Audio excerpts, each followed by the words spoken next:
Hello. My name is Daphne Felske. I am an HR manager now for Safety Clean. Safety Clean handles hazardous waste, oil recycling, a lot of the areas in that direction. We have back services, which is where we handle waste.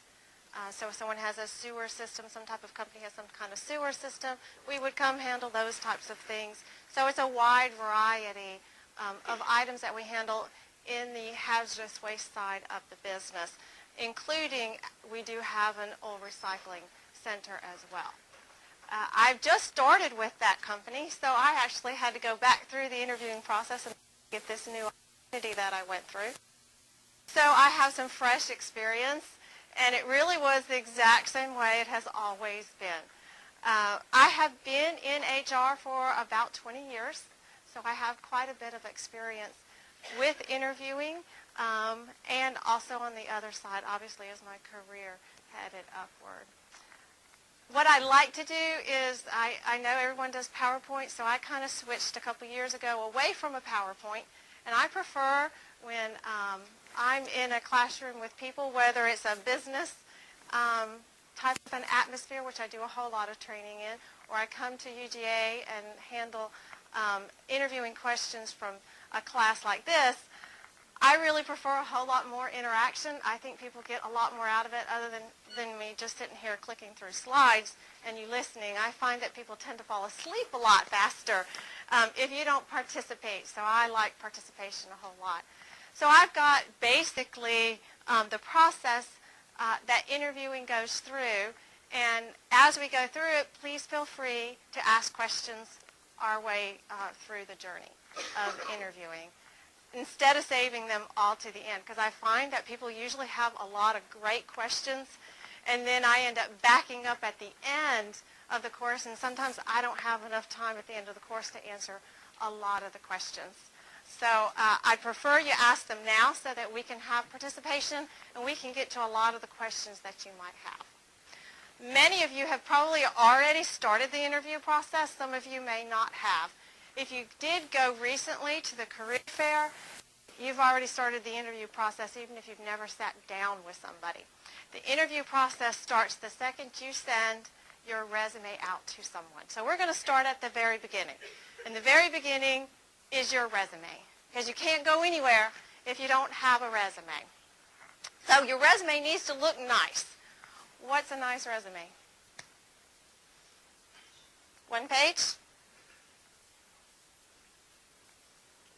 That's all it takes to have a nice resume? One that has your name and contact information. One that has your name and contact information?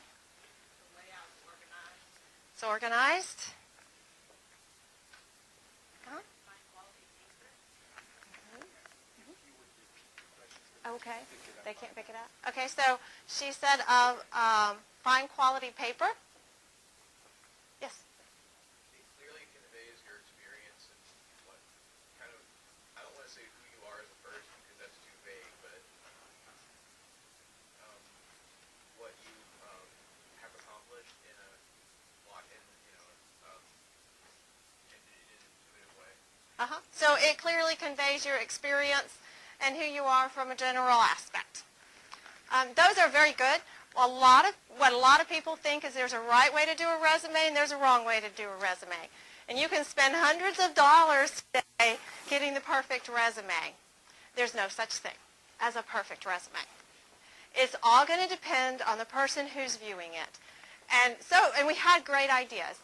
Keeping it to 1 to 2 pages is the best amount of pages that you can do. When you go over 2 pages at any point in time, you're asking someone to spend a lot of time on your resume. And guess what? We don't have the time. So we're not going to. The way we handle a resume is we look at it, we glance at it, we instantly decide if we want to read further into it or not, and then we put it in the good pile or the bad pile.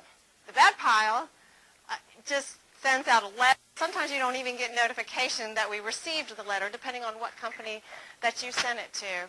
And then it gets filed away, and you probably won't hear anything more from that company. If it gets put in the good pile, that doesn't mean that you're getting called for an interview.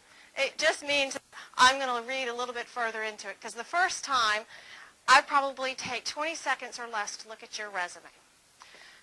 So what does that tell you about a resume? It tells you that something better pop out on your resume because that's all the time you have with that resume. If it's a nice piece of paper, you're right, that's going to stand out because if I touch it and it feels different, then I might take a little bit more time. But it can't just feel nice, it does have to be organized.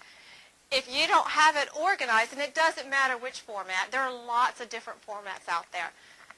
As long as it's organized and I can read through it quickly, it's going to probably catch my eye. So whatever is most important on your resume needs to come first. If you have experience related to the position that you're applying for, that should be the very first thing that I see on your resume after your contact information. It should be your experience because that's what's most important. If your schooling is what you're driving at the position, then that needs to be the first thing that I see on your resume because you want that to stick out more than anything else. Everything after that should come below it. So there's not a perfect resume out there. I spent quite a bit of money updating my resume. The higher you go into a position, the more you end up fighting for a single position. So I spent a lot of money fighting for a resume, or rather having a resume created, and it was a completely different format. Did I need to do that? Probably not, because I probably could have succeeded in getting the position I got without having that resume. Now, I did it because I'm going for a much higher position, and they have really fancy words that sometimes I just can't come up with because when it's you don't often come up with a lot of the words to describe what you want to describe. And as you go higher up the chain, that becomes more and more important to make your resume stand out. So what did you spend a lot of money? I mean, you had a professional... I had a professional resume created, Okay, so you gave them the information, and then And they they- organized it. Correct. And that's something that went beyond what you thought you could do yourself Correct. professionally. Put that professional touch to it. Correct. Yes. It added that. Now, my resume looked totally different than any resume that I've seen out there. My resume really didn't talk a whole lot about my experience. My resume talked about stories of my accomplishments. Yes. So they took my accomplishments and they made it format into a resume. So the very first thing you saw were all of the accomplishments that I've had in my career. And that's what I used instead of putting the company I worked for and what I did for that company. So it was a totally different format that I went with in order to make my resume stand out. Well, the position that I actually ended up interviewing for, which is the company I work for now, I probably didn't need to spend that amount of money. And mine wasn't a complete service package. It wasn't just the resume. But a professional resume can cost you $300, $400, $500 to have made. The position that I went for, wow. Yeah, it's a lot. But the position that I went for, the reason they chose me was actually because of my work background, who I worked for. I happened to work for a hazardous waste company before I went to Service Master and worked for Service Master. Working with Service Master, I worked for True Green. Well, they happened to recruit a lot of True Green employees.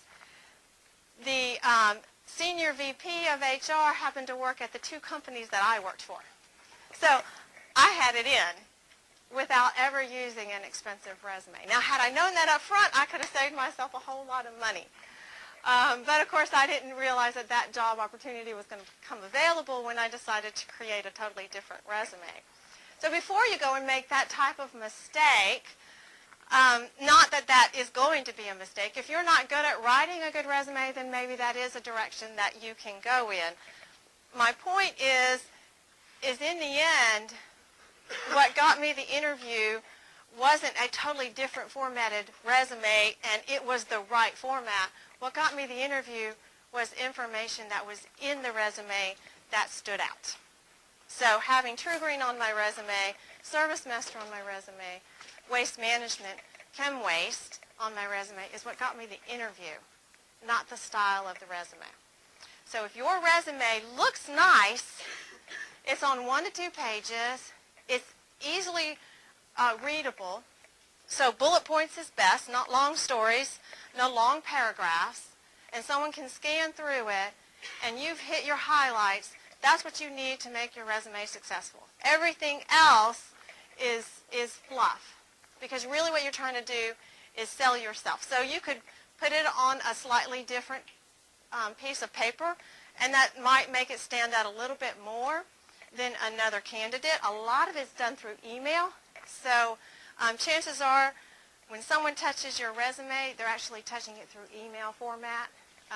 And so all the formatting that you do to make it look real nice and pretty typically doesn't come through the email system very nice, and it ends up washed out in most cases when we receive it.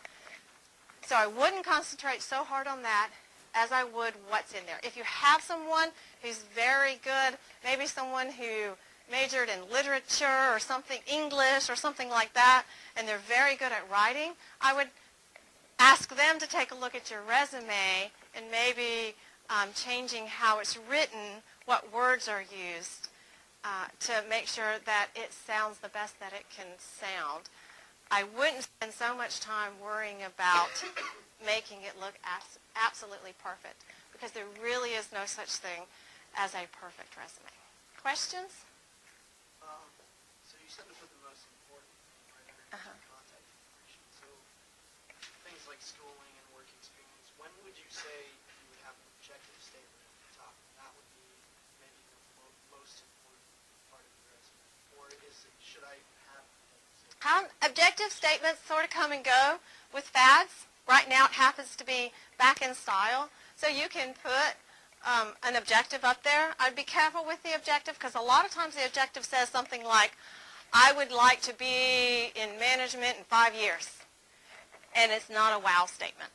So if you're going to put an objective up there, it needs to have a lot of wow to it and not sound very standard, because a lot of the objectives do come across sounding very standard. And so typically we skip through the objective. Now if you've got something that you really want to say in the objective, then I would definitely put it in there and put it at the top. What would be an example of a wow objective? I mean, you look and think about, whoa, this is good. We better put him over here. I mean, is there something that would... It really would apply to the position that you're going for. And that's where the objective kind of gets hung up, is most people write their resume and send it out standard format to every company. Yeah. And that's where it misses the wow. Your objective would really have to relate to that position and the upward mobility in that particular position. So I don't know that I have a really good example off the top of my head. I have to think of a position. Yeah. But it shouldn't be generic, because generic is what we typically see on most resumes, and that just doesn't stand out. So would you say it's a safer approach to not put an objective statement? Like, if it wasn't a wow objective statement, is that going to make you look worse, even if you have good work experience? It's not going to make you look worse. Okay. You're not going to fail to get an interview simply because you put an objective up there that didn't wow somebody. We'll just read past it. So it's hard to make a mistake on a resume in what you put on the resume. It's more about the formatting, making sure it's easy to read, making sure there's no misspelled words, extra spaces where there shouldn't be, those types of things could knock out a resume. But whether I put an objective up there or not, whether I put my education first or my work experience first, those are not going to knock you out of a job opportunity or an interview. Other questions about the resume? Okay, so now we have this great resume that explains who we are, and we're going to start sending it out. If you send your resumes out via email, which a lot of them are, it's either email or you go to the company website, and when you go to the company website, you have to copy and paste or upload the resume. If you copy and paste it in an email, you need to make it a standard format that when it comes across the line, it doesn't look jumbled. And that's what happens to a lot of resumes out there today. You end up with what was on one line on your resume is now on 3 lines during an email. So before you send it, you need to make sure that the formatting carried over or reformat it in a text format so that you don't have a lot of crazy symbols and spaces. Would you recommend putting your cover letter as an attachment along with your resume when you send via email, or would you think that it would be better to just use the email block to put your cover letter in there? Again, you're probably going to get different answers from different HR managers. I would tell you that it's best to put it in the email and not attach it, because attachment means open it, and I'm probably just going to open the resume. Whereas if you put it in the email, it's right in front of me, there's more chances of me reading through it sitting on the email than if I have to click on something and open it up. So if you're sending an email, I would put it in the email. Now, I'd also have it to where you have a hard copy in case you're going somewhere and you need to have an introduction letter, or in case you're mailing resumes out, because mailing resumes out sometimes, although it's still kind of old-fashioned, it's still a great way to get an interview at a company that hasn't come and asked you for an interview or hasn't posted something in some form or fashion, which is a form of a company asking you to come interview. So you still would probably need a cover letter in a Word format as well, and then copy and paste it into an email. That's the way I would handle it. Now, you're not going to get a right or wrong answer on any of these things. So if you prefer, because it looks really nice in the Word format, and you prefer to paste it, not paste it, but attach it, rather, to your email, you can do that, too. It's not going to stop you from getting an interview. If you go onto the company website and you fill out their application and you attach your resume, there again, you can sometimes have problems with formatting. They typically tell you on those websites what type of format you can use. A lot of them say a DOC file or a TXT file. You want to make sure that your resume is in that format. Some of them just say TXT formats, and if you have it in a DOC file, they may not be able to open it. They may not be using any of the Microsoft software or something of that nature, and they cannot open it. So please be careful that you, if you're going to attach it, that you attach it in the format that they say that they can accept it in, so that it's not messed up. If you copy and paste it, a lot of times that does mess up the format. So once again, it's like when you put it in an email format, make sure that you've checked the formatting on it before you hit the OK, go to the next, continue, or whatever the button says, so that it's not messed up. The clearer it comes across, the better chance you have of getting a call for an interview. Your resume is the first insight that a company has to who you are. So it's going to open a door or it's going to close a door. So you want it to look the nicest it can look and have the information on it that you believe best sells you. So we've now got a resume, we've sent it out, or we've got hard copies that we can bring with us, maybe to a career fair or something. So the next thing that's going to happen is you're going to come face to face with someone. When does interviewing start? Where? What format?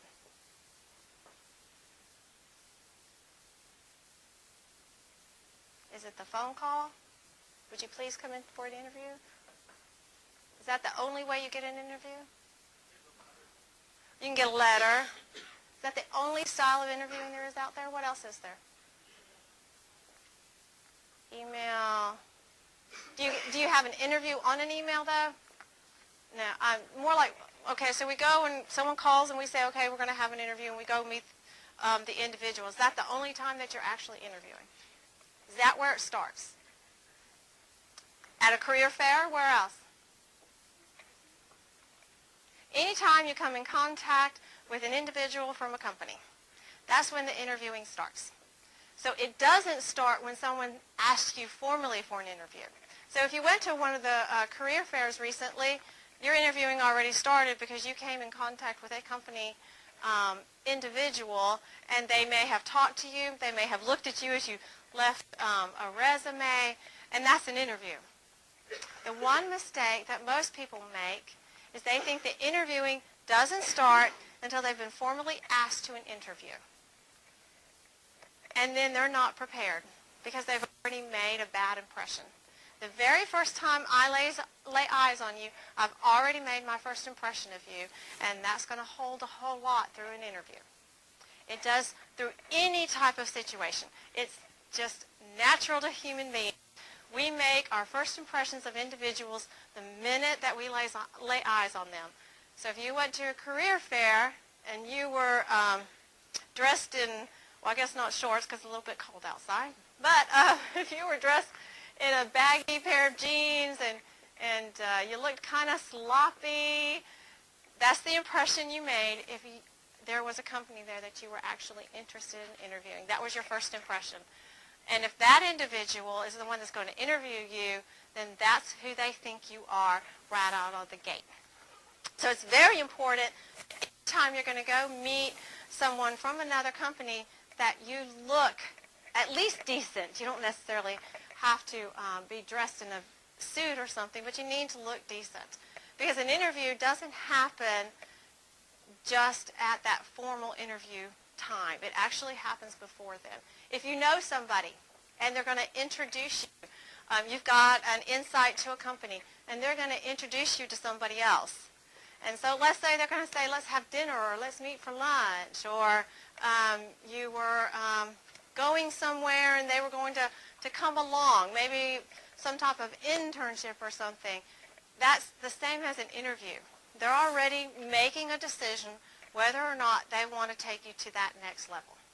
So when you don't think you're making an impression to a company, that's when you are making an impression to a company. And unfortunately, that's where a lot of people lose the right to the interview, is at the very beginning, not when the interview actually happens. So you do need to make sure that if you're going to come in contact with an individual from a company that you're interested in interviewing with, that you look appropriate. So we've met some individuals, and we're ready for the actual interview. This is typically where most of the questions come, is right at the actual interview time. So we go in. How should we dress? Business? What's business?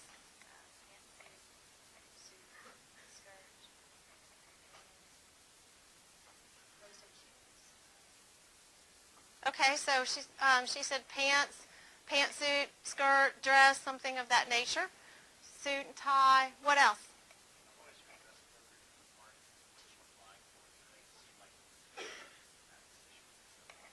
Right, and that's excellent. He said that we should dress appropriate for the position that we're interviewing for. Back in the old days, you had to be in suit and tie, or you had to be, if you were a female, you had to be in a business suit attire for a female, such as a skirt, suit jacket, a dress, high heels. That's not so anymore in today's environment. You need to look the way the rest of the company looks. In some environments, that still exists. Maybe you're going for a law firm, an accounting firm. Maybe some computer companies out there might still use a business attire for the environment. Other companies, most companies, have gone with business casual, and that's probably the most common dress out there, is business casual. Business casual can be anything from something like I'm wearing today, khakis and a nice polo shirt, or a button-down shirt. That's typically what business casual is. In order to know how you should dress, you're going to have to ask. That's really the only way. Unless you know someone at the company, or you visited, you interned there, and you kind of have an idea of how they dress, you're going to have to just simply ask what the business attire is. If you don't know, then always dress on the nicer side. So if it is going to, if you think it's probably going to be business casual, then you might want to come, for men, you might want to come in a nice pair of slacks and a suit coat, maybe not a tie. If you think that it's probably going to be suit and tie, then I'd wear that suit and tie to that interview. And it's really going to depend on what field you are entering and whether or not it's going to be a business casual, a casual environment. Some companies actually do have casual environments. Computer field tend to have a lot more business casual and casual environments. But it's really going to depend on where you're interviewing. If they have a casual environment and you come in suit and tie, then the impression you gave them is you don't want to get dirty. And you could lose the interview because you overdressed for that interview. So it's going to hurt you if you go too high as much as if you go too low. You want to make the impression that you can do the job that you're actually going for. So if the job is very hands-on, then you want to look like you can get hands-on. And you don't want to look grubby. So you're not going to want to come in a pair of worn jeans or something of that nature, but you don't want to look like you're afraid to do that particular task. A lot of law firms and accounting firms and things like that do tend to dress more up. When I see them out as I'm walking around, they tend to be the ones that I see dressed in suit and tie still. Not all of them, but maybe some of the more major firms tend to. And that's when you're going to want to wear that suit and tie, again, for the exact same reason. If you dress down, then they don't think that you can fit into their environment. So it's important that you wear what fits for the environment that you're going for. There's not a single answer. When you go for your interview, do make sure that you get there early, not late. If you're late, that's a sign of how you're going to be as an employee. And chances are you've ruined the interview before you ever had a chance to sell yourself. When you go for an interview, it's not you trying to just get a job. It's also the company trying to find the right fit. So you're on a same level playing field. A lot of people tend to think that the company has the advantage and we're trying to do everything we can to get that job. And in today's environment, it often feels like that. I don't know how much exposure you've had to trying to get a new position, but the job market is very tight out there. Unless you're in certain fields that are booming, the job market is very, very tight. And who you are coming up against are people that have a whole lot of experience. They probably have the same degrees, maybe even higher degrees than what you're carrying, and a lot of experience to go with it. And that's who you're actually coming up against. So you need to remember, though, that it's a level playing field regardless. You have some competition to get the interview, but the company in the end isn't worried about the competition. They have one thing in mind. They want to hire the right person for the position that they have available. That's their goal. Your goal is to find the right position for what you're looking for, what you're going to enjoy, because you're going to be doing it a long time. If you're not going to enjoy it, don't take the job. You're going to hate it. It becomes your entire life. You end up not having near the social time that you have earlier in life as when you get into a position. Nowadays, you end up working a whole lot of hours in most companies because they pare down the positions. And so you're going to spend a lot of time doing whatever it is that you've chosen to do for a career. Make sure that you like that career and that you like that company that you're actually going to work for. So the company's going to fight just as much to bring you on board if they think that you are the right candidate as you are to take that position with that company. And that's what makes it an even playing field. So you get in the door, you've got the interview, we've arrived early. When we arrive, some companies still have you fill out applications by paper. Some companies actually have you do it over the internet. If you do it over the internet, then you could probably arrive about 10 minutes early. If you've not filled out an application yet, then you're probably going to want to arrive 15 to 20 minutes early because they'll probably have you fill out an application. When you fill out that application, you need to fill it out completely. Another mistake that most candidates make when they're interviewing is they leave spaces on their application where they just didn't feel like filling that part out or they didn't want to tell that bit of information, and so they leave it blank. And that's the very first thing we look at is blank spaces. That's one of the things that I train my managers is before you step into the interview with the individual, check their application and see where the spaces are. If there's any spaces, that's where we want to concentrate. Why did they leave things blank? But don't leave things blank. Make sure you write legible so that people can read it. You don't have to have pretty handwriting, but they need to be able to read what you wrote because they're going to use that in making a decision whether or not to hire you. Yes? Should you include your, they call it your social security number, because I know most applications always ask for that. My dad has always been very adamant to say you shouldn't include, obviously it's only for tax purposes, and you shouldn't give that out so freely because it's just an application that you're interviewing. Until you become, like, for sure you're going to work with that company, then you should give out your social security number. Because I know for me, I know my dad's like, don't ever give that out. It's like this information. The question was, should we put our Social Security number on the application? Yes, a lot of the applications still ask for it. Some companies have removed it, but you might be asked for your Social Security number. That's really left up to you. I would suggest that you not put your Social Security number on there if you're just filling out the application. The reason why they ask for it isn't actually just for tax purposes. That's how we do our background checks. They're done off of the Social Security number. So we need that in order to take you to that next level in the process of interviewing to get that job. So there is a reason why they ask for it, but if you're going for your first interview, then I would actually leave that blank, but I'd put a note on there. I wouldn't purposely leave it blank. I would put a note, be happy to give it to you upon request or upon background check or something of that nature. I'd put some kind of note in there. I do have a Social Security number. I'm just not going to give it to you because that application can actually land anywhere. They're not kept confidential.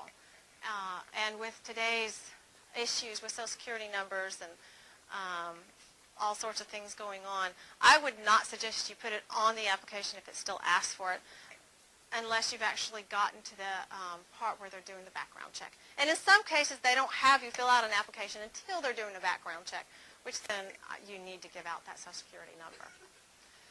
Any other questions about the application? Okay. Most of the applications nowadays are legal. They don't ask any illegal questions, but depending on how big the firm is that you might interview with, there might be something on that application that's questionable. Anytime there's something questionable on the application, such as a Social Security number, again, don't leave it blank. You can just write a note on it about why you don't want to answer that particular section or that particular question or something of that nature.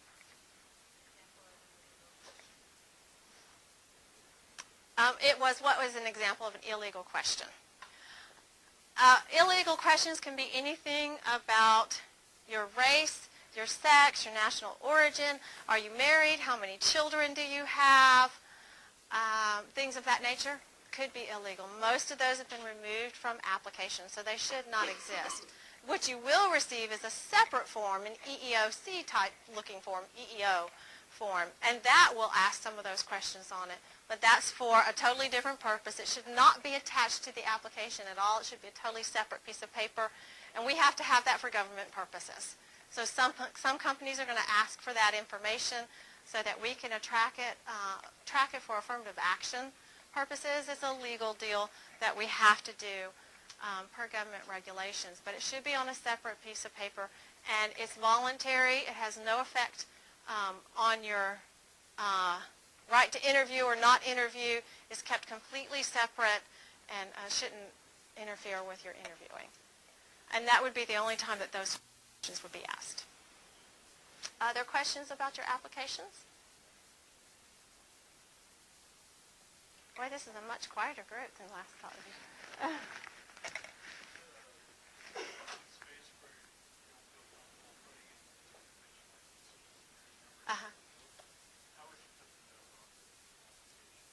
Well, it would depend what you're not filling out. He asked if there's a section that you don't feel comfortable, what would be a note that you would put on there?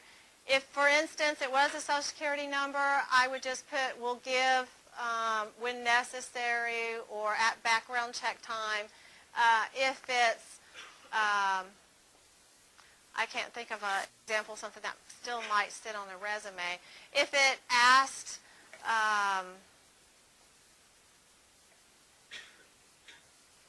some people, for instance, don't want to put down education. That would probably be a good example of what's still on a resume. And the reason they don't is because it shows age. So they may put that they have a degree, but they won't put the years. And that's because it might show how old an individual is or how young an individual is, and they're afraid that they won't get a position. So you would put down the degree itself and leave the dates of when you had it empty and just put a note, be happy to give at a later date. Again, it's going to come into play at background check because we're going to check to see if you have that degree. And so we'll need to know what the dates are in order to go check for that degree. But again, we'll give at a later date. Again, most of the time, you're probably not going to see those types of questions on most applications. They've been removed.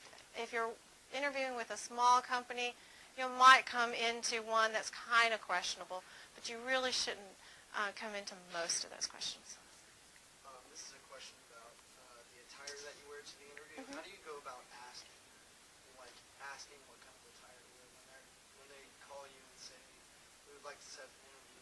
How do you go about asking, well, what should I wear? Good question.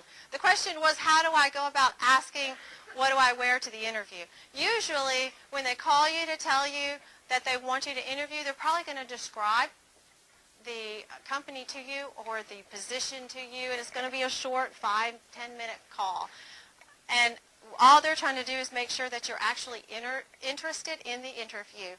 So when they go into describing the position and describing the company, it's a perfect time to say, what's the environment like? And they're probably going to tell you it's a very happy environment, very friendly environment. We're very outgoing. It's very fast-paced. And that's when you can ask them what type of attire to wear. And it slides right in there perfectly. And most people aren't going to think that's an odd question. It's a very common question out there, unless they've already had some exposure to that company. Yes? Talking about the leaving the notes, I think the question is also like how to actually put it on the application. I think it's an online application. You can just have like a few spaces to use. You know how like you can even be writing and you get cut off because the space is not filled. Mm-hmm. So if it's like a clear space, you can leave it blank. There's really nowhere to say I'll give this to you at a later date. There's not on the online applications. If they have an area for comments, then I would put it in the comment section. The question was, on online applications, often there's not a place to put your comments and about not wanting to fill out that particular area. And in that case, if there's a comment section on there, then you can put it in the comment section. Unfortunately, online applications is new technology, and there's not always a way around it. Some of them won't even let you go to the next page without putting that information in there. So, and in that case, in some cases, you may be forced to give that information or put something down. If it's been formatted to date format, it won't let you put even letters in there. So that is, unfortunately, part of the new technology. It doesn't allow you the same freedom as you have for a hard copy application. Question? Yes. About the online applications, I've noticed that like a lot of companies, like in the education section, they'll say list highest degree obtained. Mm-hmm. So if you're graduating in May, like the drop-down menu will be like high school, associate's, bachelor's, master's. So is it incorrect to list it as bachelor's, the highest degree obtained is technically instead until May? If the position, the question was, I keep forgetting to restate the question. The question was, on the online applications, it will ask you what degree you have, and it's a drop-down menu. If you haven't gotten your degree yet because you're getting it in May and you're filling out the application, let's say in April or March, is it incorrect to put the degree? I would go ahead and put the degree. If you're planning on getting it and you're going to start that position probably after you get the degree, then I would put the degree on there because that's really what they're looking for. And they probably know If you've done it through a career fair, then they're probably expecting a certain amount of college kids to apply to it. So they're going to understand that it's coming in May. Yes? Some of the applications I filled out have asked my references, addresses, or email, or telephone number, and I understand that's to get into contact with me if they don't have other options, but if they're not comfortable giving up their personal information, should I really put a phone request? Okay, so the question was, on the online applications, some of them ask for references and it asks for the telephone numbers and the address, the email addresses, so that the company can get a hold of your references. And if you don't feel comfortable, should you really put available upon request? If it allows you to put available upon request, I'd put available upon request. Now, in some cases, when you apply for jobs, they're not even going to consider you for the interviewing process unless you already give them your references. And in that case, you will have to give them the information that they're requesting. Most interviews are probably not going to require that up front, but some companies have gone ahead and started asking for that ahead of time, and they won't consider interviewing you unless you give that information out. And Daphne, I would only add that my students ask me, what you folks, some of you in this room will ask me if they use me as a reference. So if they're asking, before putting someone's name down as a reference, you should ask that person if it's okay to put them down as a reference. There's a few reasons for that. But at the same time, when that person says, sure, go ahead, they're also telling you that it's okay to put my telephone number and my email address down there too, because how else is the person going to get in touch with you? But you should not put a person's name down as a reference unless you ask that person if it's okay. I would assume you agree with that. Oh, yes. You definitely don't want to put someone down who you have not already asked to give you a reference. The best way to handle references still today is if you get it in a letter format and you have them write a letter for you, then you have a hard copy that you can always give during the interview process, and that stands out.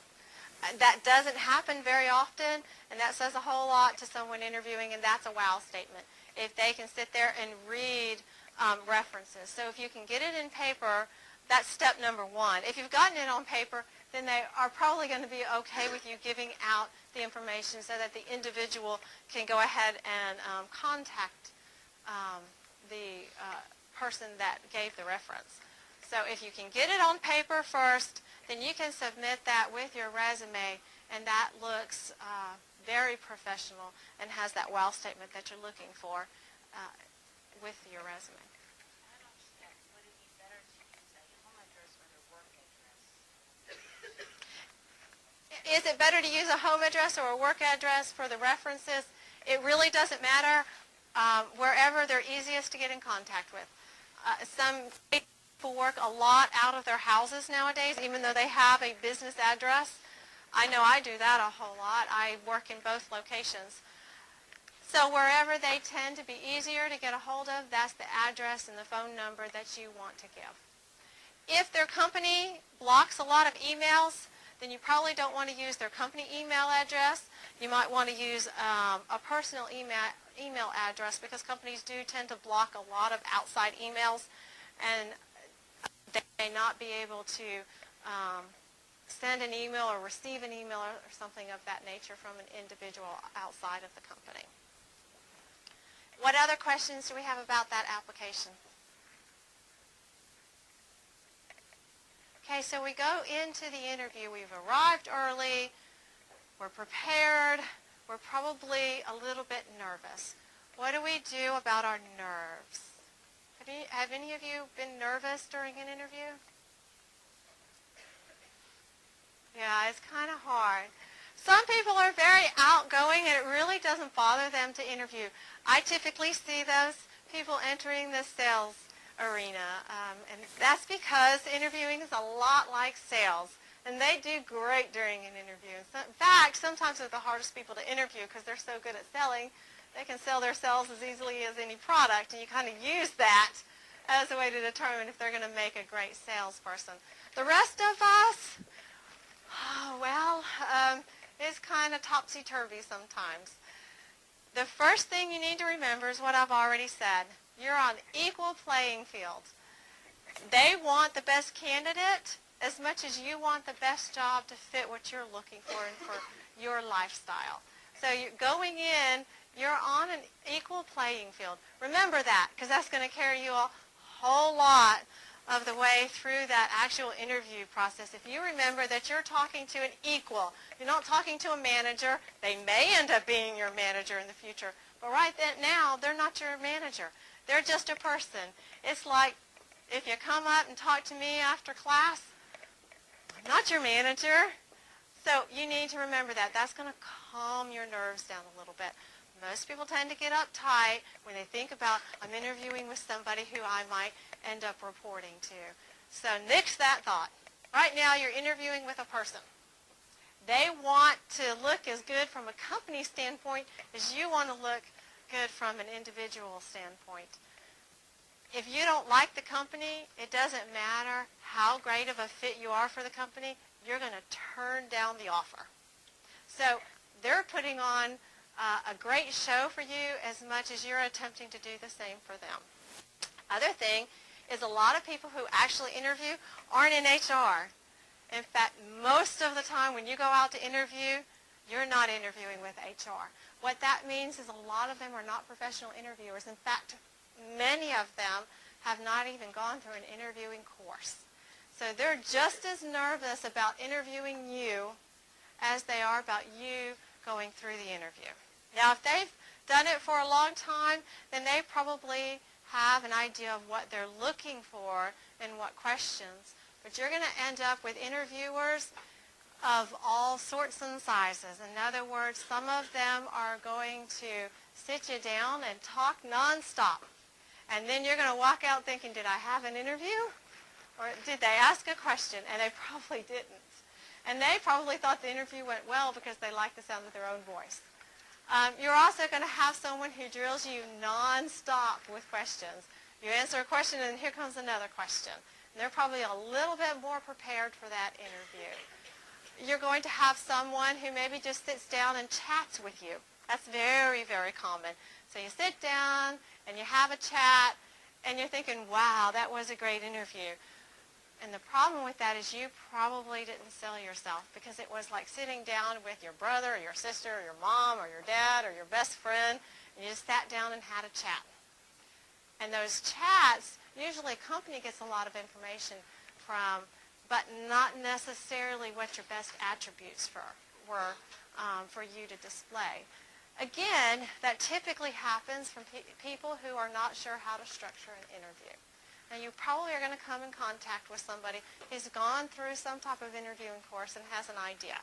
If you do, that's probably going to be a little bit more difficult interview because you're actually going to have to be prepared for that interview. Those types of questions are going to be questions such as, tell me about a time when you encountered an issue with a customer and how you handled it. And then you're going to have to respond with an actual event. And that's typically a sign of someone who's got a little bit more experience because all of their questions, or the majority of the questions, are going to be behavioral based or based on your experience. So that's an interview that you really need to be prepared for. And you're going to encounter all of them. Depending on what level of interviewing experience they have, you're going to have a lot. So what is your goal during the interview process? Is to sell yourself. But if I've got all these different avenues, what's my goal? No matter what type of style, your objective is to get the best of you out in that interview. That is your objective.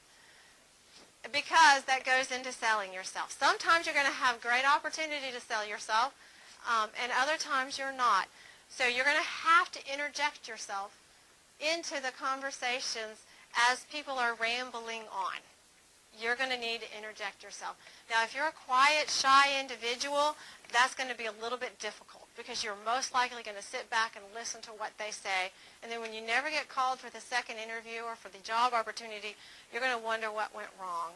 And it's because you didn't interject yourself. If they talk a whole lot, then sometimes you have to be bold enough to stop them and say something like, oh, I did that before. Oh, I know about that. Something of that nature. Put in a comment so that they stop and they start to listen. That's your objective. In an interview, if the interview is going right, you should spend 80% of your time talking. The interviewer should spend about 20% of their time talking. If your interview is anything else, then the interviewer is spending too much talking, you're spending too much time listening. It really doesn't take a company time to tell you who they are, what their benefits are, what the position is, and what they're looking for. It really doesn't take that much time. The rest of the time is yours. So you should be interjecting yourself as much as possible. And again, if it's a great interviewer, then they're probably going to be asking you those questions left and right, so you won't have to worry about it as much. But you want to make sure that you're doing all of the talking. When you go to an interview and you sit down, you need to make sure that you look like you're interested in the interview. Again, as humans, we go by appearance. You can look really nice. You could match them perfectly and fail the interview just by the way you look in the interview. If you're slouching back in the seat, you're not interested. You don't have enough energy. You're probably not going to fit. If you're not looking at the individual eye to eye, then there might be some self-confidence issues, and you may not be the right fit for the position. So what you want to do is sit up in the seat. Don't lean your back against the seat back. You want to sit up. You want to have your feet planted firmly on the ground or crossed. If you cross your legs, that's fine. You want to have your hands open and available. This either says I'm extremely nervous or I'm closed off, I'm not interested. It's definitely not a posture that you want to have in an interview. And it's very, very common when someone gets nervous or someone who's really shy, they tend to do something like this. Well, that's body language, and it's telling the interviewer what type of individual you are and whether or not they want to go forward with the interview. So you want to leave your hands open. If possible, you want to talk with your hands. Now, you don't want to have your hands all over here and you look like a circus, but you want to be able to use your hands. So there's usually a box that's created by your body, and you want to use hand movements within that box. Again, what it shows is energy. I have the energy, I have the excitement, I'm interested in this position, and I can show you. That's what it says. Go ahead.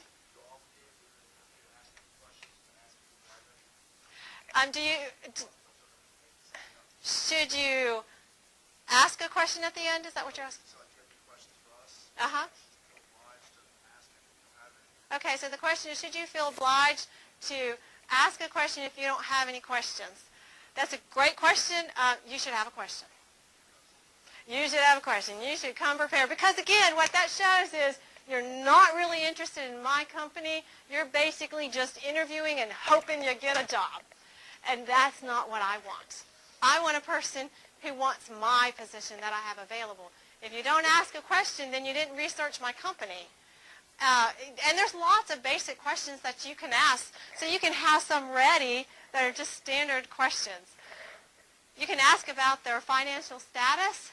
How are they doing? You can ask them what their budget looks like for this year. Are they on course? Especially nowadays, in today's economy, that would be a great question to ask. Is the financial stability of the company? You can ask why the last individual left the position. You can ask about management styles. There's all sorts of general questions that you can come up with, but you want to ask questions. Otherwise, you don't convey enough interest coming back the other direction. And you haven't done your research on the company. Another question?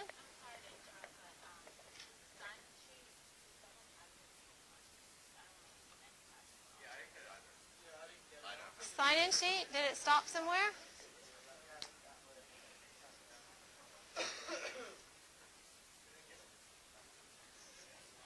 Okay, apparently it's going again. Question. Sorry, this is kind of off topic, but I want to Uh-huh. take long.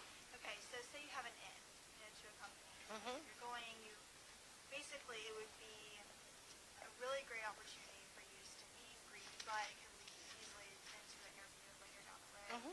How do you take advantage, but not be too aggressive, but not passive either, to, obviously put yourself in a good foot forward with them, get to know them on a personal level, but what kind of segue, key phrases could you use to say, I would more or less like an interview or like to go further in this process? Well, you do that by sounding interested. The question, in case some of you didn't hear it, was if I've got a meet and greet or some type of meeting with an individual, maybe from a friend or someone, and we're meeting and greeting and we're talking, but it's not an actual interview, formal interview, how do I make them aware that I'm interested in an interview with their company? You, Sorry. oh, go ahead. That next step. Or whatever the next step is. And the best way to do that is to flat out show interest. So ask questions about the company, ask if they have openings in the company, ask what type of opportunities they see coming up in the future, and as they start to talk about them, which one is interesting to you, start talking about that in your experience. Is there such, because I'm going, okay, just for reference, Mhm. I'm going for a specific position. They know that what I am, I'm seeking that further guidance and counsel, but Mhm. I'm already applied to this position with it. So it's Mhm. not an interview, but it's not just a meet and greet either, Mhm. because they already know who I am and everything. So Mhm. so I just treat it as if it was an interview, more or less? I would treat it as an interview because it's your opportunity to sell yourself. So what you want to do is you want to let them know that you're interested in this particular position and just flat out tell them, I'm interested in the position that you have available. What's the best candidate? And find out what their best candidate is. If you get that information from the company first, what the best candidate is, then you know whether or not you're going to fit that best candidate. And that gives you an excellent opportunity to hit those weak points. Because every individual has a weak point. There's no such thing as the perfect individual for the perfect job, because there's no such thing as perfect. So if there's no such thing as perfect, everyone's going to have a weakness. If you find out what they think a best candidate is, then let's say that you don't have the experience they're looking for. You can address that up front before you ever get to the interview. So then they already have their wheels turning about how you can probably still fit into that position. And that can help you generate an interview. So just flat out ask the questions. What position it is, what are they doing, where are they at with it. That shows interest in the company. It shows assertiveness, and that's what companies really are looking for. The one, again, you want to be assertive because that's really what a company's looking for when you're going for an interview, is they need someone who's going to be assertive enough to come and want to grab that position. So anything you can do to make yourself look assertive, you want to go ahead and display that. Now, you don't want to be bothersome. There is a point where it goes too far the other direction. So if you've had your interview, you don't want to call them every 5 minutes asking them if they've made a decision, or every single day if they've made a decision, because then you become more of a bother, and you're going to take a positive experience and turn it into a negative experience. But you do definitely want to be assertive, and if you've not got an interview, then go ahead and throw information out there. After an interview or a meet and greet or anything like that, do you recommend sending like a thank you letter to the person you interviewed with? Yes. The question was, should you send a thank you note after an interview? You should always send a thank you note after an interview if you've got the address. Now, in some cases, you may not have the address. The address you sent your application to or your resume to may be different than where the individual actually is housed out of, and so it may create some difficulties. That actually does happen today, because not all interviews happen in the building where you're going to actually work out of. A lot of interviews, in fact, when I was going for this position, a lot of my interviews were at places like Starbucks or dinner or something of that nature. So the person that you interview with may not be where you sent the resume to. So it may be a little bit more tricky to find out and to send that thank you letter, but that thank you letter is another way of putting your name in front of the company after you've completed the interview process. So if you have the ability to do so, you definitely want to send a thank you letter. It's best if you send it in an actual card format and not in an email format, because there's something a little more personable. And if you've already been to the interview itself, then it's gone more personable, and you want to feel more like a person. And a card is more personable than an email. An email is dry, and it doesn't show a lot of emotion, and handwriting actually displays a whole lot about who you are. So you want to actually put it in handwriting on an actual card if you send a thank you note. The other thing during an interview that you don't want to do is answer a question vaguely or not answer a question. My greatest example, the one that seems to happen frequently, is what are your greatest strengths and what are your greatest weaknesses, or they might say give me 2 or 3 or something of that nature. Nobody wants to answer that question. They'll tell you all about their strengths, but I'm not weak at all. And that just doesn't go in an interview. So if you have a question that you feel you're weak in, then just go ahead and tell them that. Or if they ask the strength and weakness question, which is out there quite a bit, if they do ask it, then come up with your weaknesses. Remember, your weaknesses have strong points and have the weaker side. So if you're stubborn, then you're probably determined. So instead of saying, I'm stubborn, you can say, I'm determined. And they'll say, how's that a weakness? Well, sometimes I can get a little stuck, and I have to force myself to move on. But I expect to be able to finish a project, and therefore I will complete the project. Or I will have it looking the way it needs, or whatever the case is. So I've turned a negative into something the company is probably going to want for that position that I'm interviewing for, if that's something that is needed for that particular type of position. Just don't avoid a question. Don't lie your way through a question either, because typically they can tell it immediately. Again, maybe not. Maybe you've got an interviewer who's not accustomed to interviewing and they're not sure and you sound really good. But most of the time, they can tell that you've lied your way through and that you've just made up a story. So if you don't have the experience, just tell them you don't have the experience. Or ask them to restate a question. A great way to get around it, and in a lot of cases, when you're graduating, you don't have all the experience of someone who's already been in that position or in that field for a period of time. And it might be an experience section that you're actually missing. That's common when you're just getting your degree. So then you want to use experiences that you do have. No, I've not done that exact thing, but here's something else. For instance, one of the questions that is often asked is, do you have experience with this particular program? And you don't. You've never worked with that program before. In the HR world, it's very common because there's a lot of HRIS systems out there, and you may not have worked with the one that the company's actually using. So how do you get around it? Well, you say, no, I've not actually worked with that particular software. I've worked with a lot of different software, and I've trained myself on software. Or I've been on computers ever since I was born. I was born with a computer in my lap. I learned software programs very easily. I really don't see that as creating an issue for me in this position. Don't avoid it, and don't lie about it. Because once you're hired on, if you're not capable of doing it and they weren't prepared for that, that could end up getting you fired in the end. So you don't want to do that. It's going to create a bad environment for you to start with.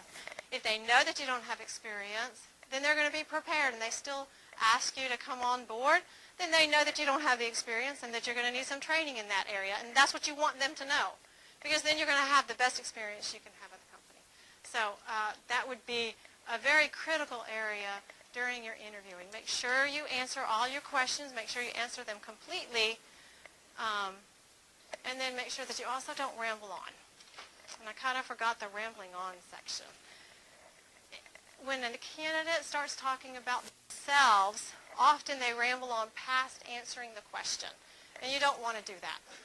There's a lot of different reasons why you don't want to do that. And one of the main reasons is because you could get into things that make an interviewer a little bit nervous. Sometimes because you've gone into areas that could be illegal, and they really can't respond, and now they're sitting there thinking, okay, now what do I do? They just brought up their family and this situation, and they just moved from this country, and they speak this language, and okay, now do I answer that? Do I avoid it? Am I going to end up with a lawsuit? So you really want to avoid rambling on because there's a lot of technicalities in an interview process. In some cases, when you ramble on, you just took all that great spin you put on yourself away. And you talked yourself out of what was a great answer. So answer the question and then go ahead and be silent and let the next question come. Okay? After the interview closes, make sure you shake hands and that you tell them how interested you're in the position, if you're actually interested in that position, and then get any contact information if you can so that you can send those thank you letters and follow up.